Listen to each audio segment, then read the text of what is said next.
There is a certain loneliness that comes from living alone.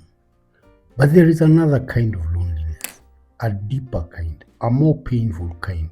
The loneliness of being surrounded by people and still feeling completely and utterly alone.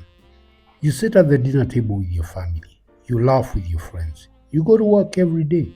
You attend church. You answer messages. You smile when people ask how you're doing. Yet deep inside, there is a part of you that feels unseen, a part of you that feels unheard, a part of you that feels completely forgotten. And for many men, that loneliness has become a way of life.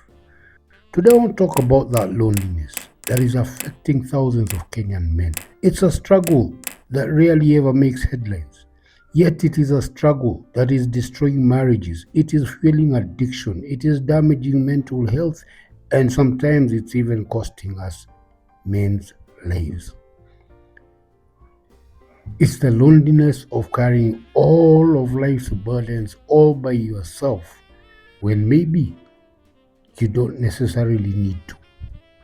So, if you're a man watching this, I want you to listen carefully because what I want to say may just be describing your life. You wake up every morning, you go to work, you pay the bills, you solve problems, you carry responsibilities. People depend on you, your wife depends on you, your children depend on you, your parents depend on you, your employees depend on you. But who do you depend on? Who checks on you? When boys are growing up, they are taught many things.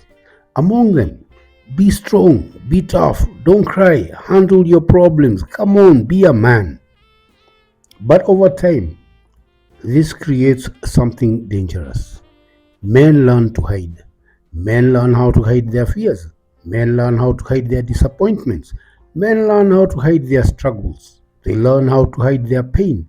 And eventually, many men become diligent experts at appearing okay every single day and for every single occasion. A man can be smiling on the outside while breaking on the inside. A man can be materially successful and lonely. He can be married and still lonely. He can be surrounded by people and he is still lonely. Because this loneliness is not about the absence of people, it is about the absence of connection. Imagine a man. He wakes up at 5 a.m. He leaves the home before anybody else. He spends the day working, battling traffic, battling pressure, battling bills, battling expectations. He eventually returns home exhausted. His children need attention. His wife needs support. The house has needs. The next day's challenges are already waiting for him. So he heads to the corner and sits quietly. Nobody notices, not because his family doesn't care, but because everyone is carrying their own struggles. And so he keeps quiet, day after day, month after month, year after year. That man is not unusual. That man is everywhere. And so many people will ask, why doesn't the man talk? The answer is complicated. Some men fear judgment, some fear appearing weak, some fear burdening others. Some have tried talking before and they felt dismissed. Others simply don't know how to express what they feel. After years of suppressing emotions, many men lose the language of vulnerability.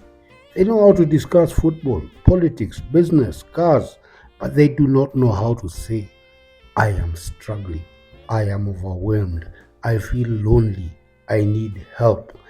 And because they cannot express it, they carry it completely alone.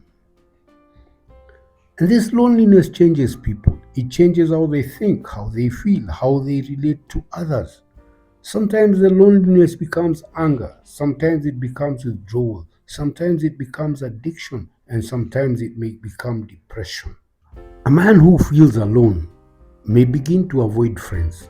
He begins to avoid his family. He avoids conversations. He begins to avoid life itself altogether. Not because he wants to, but because loneliness convinces him that nobody understands, that nobody cares, that nobody would listen even if he spoke up.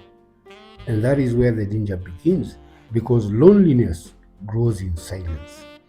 Over the years, I have worked with men whose lives completely fell apart.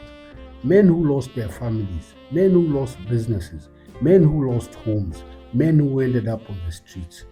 And what I discovered is that many of them were carrying pain long before anybody noticed. Many were fighting battles nobody could see. Many were abandoned or felt abandoned long before they were physically alone. But the problem is that the loneliness does not just hurt only these men, it hurts families. Children grow up with emotionally distant fathers. Wives feel disconnected from their husbands. Communication in the home breaks down. Relationships become strained, and often nobody understands why. Because the problem is not always a lack of love. Sometimes the problem is that the man has spent years suffering silently. A man who feels unseen eventually stops showing up. A man who feels unheard eventually stops speaking. A man who feels disconnected eventually stops trying to connect. But there is hope. The solution is not pretending. The solution is not drinking. The solution is not isolation. The solution begins with honesty. It begins when a man says, I am struggling, I need support, I need someone to talk to. That is not weakness, that is courage, because it takes more strength to be honest than to pretend. So if you're watching this today and you feel lonely, my brother, you're not the only one. You are not weak. You are not broken. You are not invisible. There are other men carrying the same burdens. There are other men that are fighting the same battles that you're fighting. There are people who care. There are people willing to listen. But they cannot hear what remains unspoken. So reach out, make the call, start the conversation, reconnect with a friend, talk to your spouse, speak to a mentor, speak to a pastor, speak to a counselor. Do not continue carrying everything alone. You probably never needed to. There were always people around you who cared. Share this message with another man who may need to hear it. Leave a like, kindly subscribe to our channel, because sometimes one conversation can change a life.